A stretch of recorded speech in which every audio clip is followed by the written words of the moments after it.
कृष्णा दोस्तों, किशोरी क्रिएशन से मैं सपना शर्मा आप सभी का हार्दिक स्वागत करती हूँ आपके अपने चैनल पर। दोस्तों, आज के वीडियो में आपके लिए श्रावण मास महात्म्य के 21वें दिन की कथा लेकर के आई हूँ। इससे पहले के 20 अध्याय के वीडियो जो है मैंने मेरे चैनल पर डाले हुए हैं, आप उनको मेरे चैनल पर जाकर देख भी सकते हैं और श्रवण भी कर सकते हैं। श्रावण मास का महात्म्य स्कंद पुराण के अंतर्गत दिया गया है। इसमें 30 अध्याय है। सामने के अध्याय 21 में हम श्रावण पूर्णिमा पर किए जाने वाले कार्य तथा रक्षाबंधन की वृत्तांत के बारे में जानेंगे। पहले श्रावण मास महात्म्य के 20वें अध्याय में त्रयोदशी और चतुर्दशी तिथि के व्रत के वर्णन के बारे में और पवित्रारोपण के बारे में हमने जाना। कुमार बोले, हे दयानिधि, कृपा करके आप पूर्णमासी व्रत की विधि कहिए, क्योंकि हे स्वामी इसका महात्म्य सुनने वालों की श्रवण इच्छा बढ़ती जा रही है। हे सनत कुमार, श्रावण मास की पूर्णिमा तिथि को उत्सर्जन तथा उपाक्रम संपन्न होते हैं।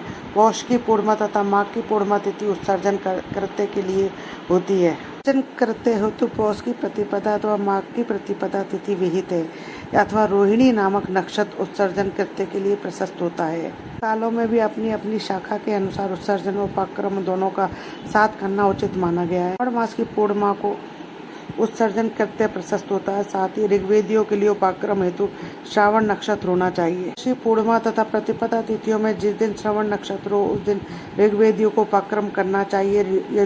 यजुर्वेदियों का उपाक्रम पूर्णिमा में और वेदियों का उपाक्रम हस्त नक्षत्र में होना चाहिए।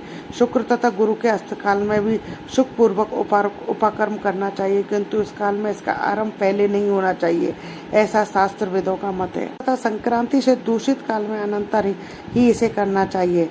हस्त नक्षत्र युक्त पंचमी तिथि में अथवा भाद्रपद पूर्णिमा तिथि में उपाक्रम करे। अपने अपने गुह्य सूत्र के अनुसार उत्सर्जन तथा उपाक्रम करे। अधिक मास आने पर इसे शुद्ध मास में करना चाहिए। ये दोनों कर्म आवश्यक है, अतः प्रत्येक वर्ष में नियम पूर्वक करना चाहिए। क्रम को समाप्ति पर द्विजातियों के विद्यमान रहने पर स्त्रियों को सभा में सभादीप निवेदन करना चाहिए।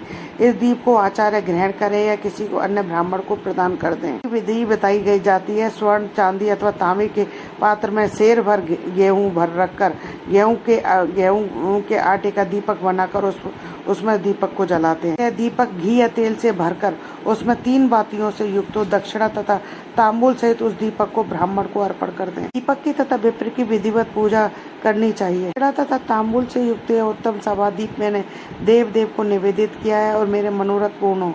सभादीप प्रदान करने से पुत्र पौत्र आदि से युक्त कुल वंश उज्ज्वलता को प्राप्त होता है और यश के साथ निरंतर बढ़ता है। करने वाली स्त्री दूसरे जन्म में देवांगनाओं के समान रूप प्राप्त करती है। वह सौभाग्यवती हो जाती है और अपने पति को अत्यधिक प्रिय पात्र होती है। 5 वर्ष तक इसे करने के पश्चात उद्यापन करना चाहिए और अपने सामर्थ्य के अनुसार भक्ति पूर्वक ब्राह्मण को दक्षिणा देनी चाहिए। कुमार, मैंने ये आपसे सभादीप का शुभ महात्म्य कह दिया। इसी रात्रि में श्रवणाक्रम में करना बताया गया। तत्पश्चात वही सर्प बलि को की जाती है और अपना अपना ग्रह सूत्र देखकर यह दोनों ही कृत्य करना चाहिए। ग्रीव का अवतार इसी तिथि श्रावण पूर्णिमा में कहा गया था। इस तिथि को हैग्रीव जयंती का महोत्सव मनाना चाहिए। उनकी उपासना करने वालों के लिए उत्सव नृत्य करना बताया गया है। पूर्णिमा के दिन श्रवण नक्षत्र में भगवान श्री हरि हैग्रीव के रूप में प्रकट हुए। सर्वप्रथम उन्होंने सभी पापों का नाश करने वाले सामदेव का गान किया। सिंधु तथा विस्तृता नदियों के संगम स्थान में श्रवण नक्षत्र में जन्म लिया और श्रावणी के दिन वहाँ स्नान करना सभी मनोरथों को पूर्ण करने वाला होता है।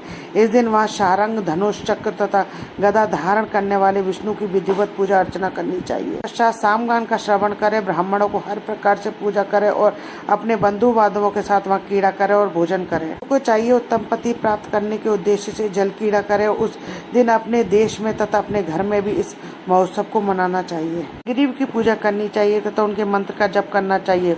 उस मंत्र को सुनिए। आदि में प्रणव तथा उसके बाद नमा शब्द लगा करके बाद में भगवते धर्माय जोड़कर उसके भी बाद में आत्म विशोधन शब्द की चतुर्थी विभक्ति आत्म विशोधनाय लगानी चाहिए। अंत में नमा शब्द प्रयुक्त करने से 18 अक्षरों वाला ओम नमो भगवते धर्माय आत्म विशोधनाय नमः मंत्र बनता है। सभी सिद्धियां प्रदान करने वाला है। 6 प्रयोगों को सिद्ध करने वाला है। इस मंत्र का पुष्चरण 18,00,000 जप है।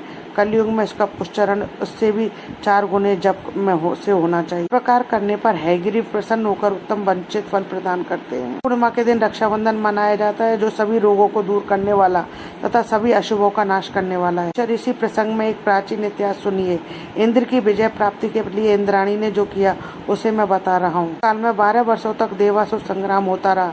तब इंद्र को थका हुआ देखकर देवी इंद्राणी ने उन सुरेंद्र से कहा कि हे देव, आज चतुर्दशी का दिन है, प्रातः होने पर सब ठीक हो जाएगा। वंदन अनुष्ठान करूंगी, इससे आप अजय हो जाओगे। तब ऐसा कहकर इंद्राणी ने पूर्णमासी के दिन मंगल कार्य संपन्न करके इंद्र के दाहिने हाथ में आनंददायक रक्षा बांध दी। ब्राह्मणों के द्वारा स्वयं किए गए रक्षाबंधन से युक्त इंद्र ने दानव सेना पर आक्रमण किया और क्षण भर में उसे जीत लिया। इस प्रकार विजयी होकर इंद्र तीनों लोक में पुनः प्रतापवान हो गए। ईश्वर, मैंने आपसे रक्षाबंधन के इस प्रभाव का वर्णन कर दिया है, जो विजय प्रदान करने वाला है, सुख देने वाला है, पुत्र, आरोग्य और धन प्रदान करने वाला है।